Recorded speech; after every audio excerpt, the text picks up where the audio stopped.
Bài chấm điểm số bom bồn ở kia. Sơn xóa công một căn channel sọc hiếp. Nà nhé, nà camera. Ok, camera nè khá này. Này gì bật thiên bọt ngày ní. Clay. Bật thiên bọt là mòn này gì vì bánh hạ sọc hiếp. Đã có đam tranh vì khuôn dường. Bánh hạ sọc hiếp có đam tranh vì khuôn dường ní. Cứ nông bật thiên bọt clay mùi ní. Trong chữ chê ông pi lệ khả nạ soกับ ភាព ផ្លូវកាយ ជាមួយនឹងសុខភាពផ្លូវចិត្តត្រូវដើរទន្ទឹមគ្នារឿងពីរនេះគឺជារឿងសំខាន់ហើយអ្វីដែលមនុស្សភាគច្រើនតែងតែផ្លេចចាប់អារម្មណ៍នោះគឺ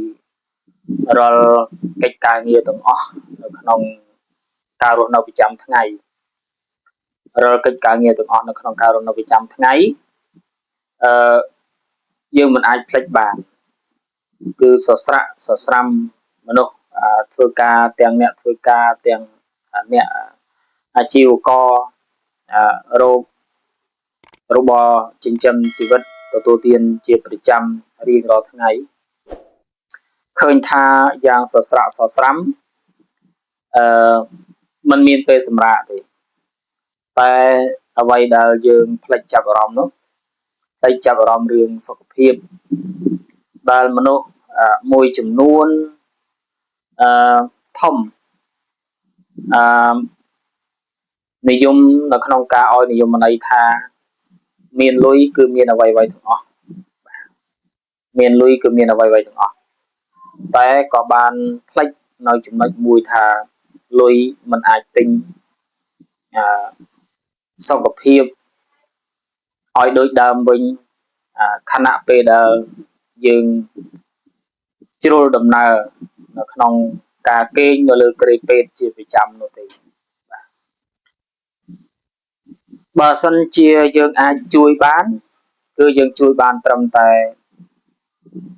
ការបង្កើត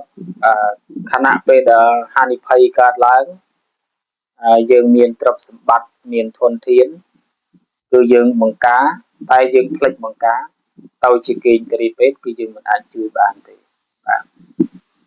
រឿងសំខាន់មួយទៀតនេះគឺជារឿងសុខភាពផ្លូវកាយហើយរឿងសំខាន់មួយទៀតគឺជារឿងសុខភាពផ្លូវចិត្តពីរនេះត្រូវដើរទន្ទឹមគ្នាសុខភាពផ្លូវកាយបើសិនជាសុខភាពផ្លូវចិត្តយើងល្អសុខភាពផ្លូវកាយយើងគឺយើងមានសញ្ញារលឹកដឹងជារឿយថារឿងពីរនេះគឺជារឿងសំខាន់សម្រាប់ការរស់នៅប្រចាំថ្ងៃជាប្រចាំរបស់យើងហើយមួយទៀតសង្កេតឃើញថាថ្មីនេះមានការភ្ញាក់ផ្អើលនៅលើបណ្ដាញសង្គមបណ្ដាញសង្គមអីជាដើមមនុស្សតែងតែមិនឲ្យតម្លៃគ្នាទេមិនឲ្យតម្លៃគ្នានេះឯងដែលហៅថាជាសុខភាពផ្លូវចិត្តបាទមនុស្សច្រើនតែមើលរំលងពីសុខភាពផ្លូវចិត្តអញ្ចឹងសុខភាពផ្លូវកាយនិងផ្លូវចិត្តត្រូវទៅដើរទន្ទឹមគ្នាបាទនៅក្នុងពិភពលោកយើងនេះយើងសង្កេតឃើញថាមានមនុស្សជាច្រើនដែលប្រកួតប្រជែងគ្មានទីបញ្ចប់បាទនៃពិភពលោកក៏ប៉ុន្តែអ្វីដែលសំខាន់ដែលពិភពលោកធ្វើកម្រនឹងបាននោះគឺមនុស្សមិនទទួលស្គាល់ការពិតបាទគឺមិនទទួលស្គាល់ការពិតក្នុងការលើកឡើងរបស់ខ្ញុំទាំងចំណុចទាំងអស់នេះគឺសង្កេតឃើញថាបញ្ហាវិទ្យាសាស្ត្ររីកចម្រើនក៏មានពិតតែមនុស្សទាមទារឲ្យយល់ពីខ្លួនឯងឲ្យដឹងពីសភាពខ្លួនឯងគឺជាសុខភាពផ្ទាល់ខ្លួនរួមផ្សំនឹងសុខភាពផ្លូវកាយនិងផ្លូវចិត្តនេះជាមួយគ្នាបាទបើយើងសង្កេតមើលឲ្យមែនទែនមនុស្សជាច្រើនដែលឧស្សាហ៍ចិនពន្លិចគ្នានៅលើបណ្ដាញសង្គមបាទជាពិសេសគឺ ពេលដែលឃើញអ្នកណាម្នាក់មានមតិយោបល់មានគំនិតណាមួយដែលមិនស្របជាមួយនឹងគំនិតរបស់យើងតែងតែនាំគ្នាជន់បន្លិចដោយអឺប្រើពាក្យមួយចំនួនដែលធ្វើឲ្យមានការប៉ះពាល់និងឈឺចាប់ដល់បុគ្គលដែលមានមតិមិនស្របជាមួយនឹងមហាជនយើងក៏ភ្លេចគិតថាក្នុងមនុស្សយើងម្នាក់យើងនេះតួអង្គខ្លួនយើងនេះដែលទៅបញ្ចេញមតិឬក៏ comment ឬក៏ share តនៅលើបណ្ដាញសង្គមក៏ជាមនុស្សម្នាក់ដែលមានសញ្ញារួចទៅហើយខាងផ្លូវចិត្តនិយាយដល់ផ្លូវចិត្តកន្លែងនេះមិនមែនតលតែផ្លូវចិត្តមួយឈួតវង្វេងលែងស្គាល់ខុសត្រូវទេគឺជាផ្លូវចិត្តមួយដែលឃើញទោះមិនស្របនឹងចិត្តរបស់យើងក៏បានបន្ទុះសារាយក៏បានជេរប្រតិចផ្ដាសាឬក៏ប្រើពាក្យអសរោះមួយចំនួនដើម្បីឲ្យគេដឹងថាយើងគឺពិតជាមនុស្សដែលហ៊ានបញ្ចេញមតិបាទរិះគន់អ្នកដែលមានមតិផ្ទុយពីមហាជនតែយើងភ្លេចគិតថាខ្លួនយើងម្នាក់ហ្នឹងគឺជាមនុស្សដែលគ្រប់គ្រងចិត្តខ្លួនឯងលេងបាននោះគឺជាបញ្ហាជំងឺផ្លូវចិត្តមួយហេតុអីបានខ្ញុំនិយាយដូចនេះពីព្រោះតែក្នុងសៀវភៅអភិធម្មបាទក្នុងសៀវភៅអភិធម្មតាមព្រះពុទ្ធសាសនាក្នុងសៀវភៅមេរៀនចិត្តសឹកនិងចិត្តដែលសិក្សាអំពីចិត្តរបស់យើងជាមនុស្សគឺបានព្រះអង្គបានសំខាន់គឺទ្រង់បានត្រាស់ដឹងហើយក៏បានចងជាព្រះធម៌ឲ្យយើងសិក្សាស្រាវជ្រាវនិងស្វែងយល់ពីចិត្តរបស់ខ្លួនឯង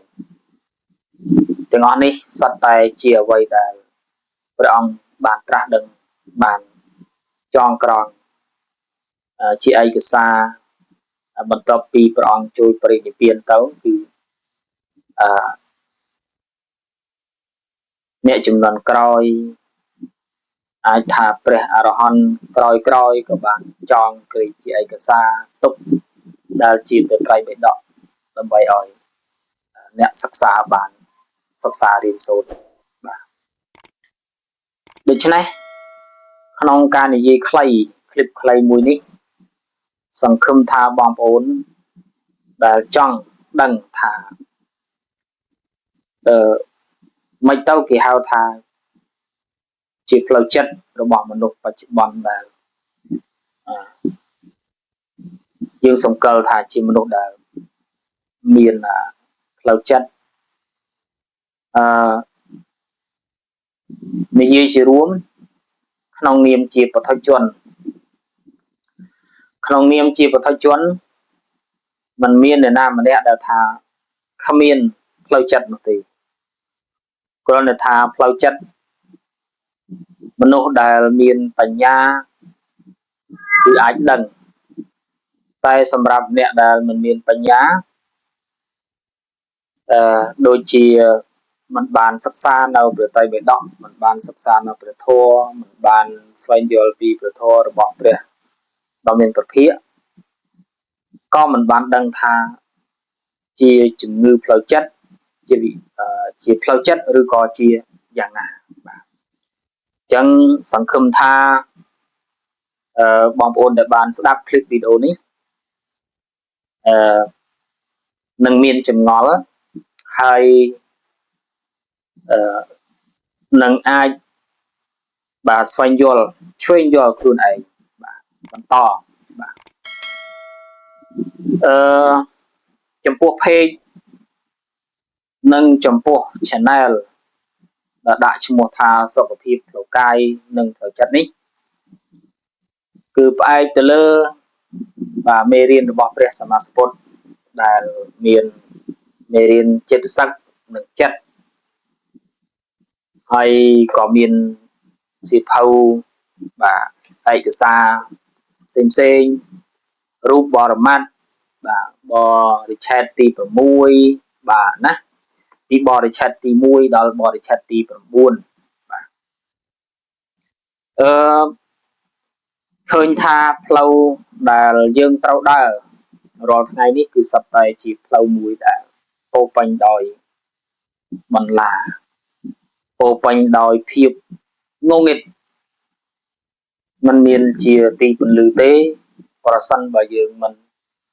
ឆោងចាប់នៅព្រះធម៌ដើម្បីសិក្សាហើយបដិបត្តិឲ្យបានជាប់ជាប្រចាំគឺច្បាស់ណាស់ថាយើងជាអ្នកដែលមានផ្លូវចិត្តតែមិនដឹងថាផ្លូវចិត្តបាទអញ្ចឹងអរគុណច្រើនចំពោះคลิปវីដេអូនេះហើយនឹងមានភាគបន្តទៅមុខទៀតបាទអរគុណច្រើនជម្រាបលាជួបគ្នានៅคลิปវីដេអូបន្តទៀតបាទអរគុណ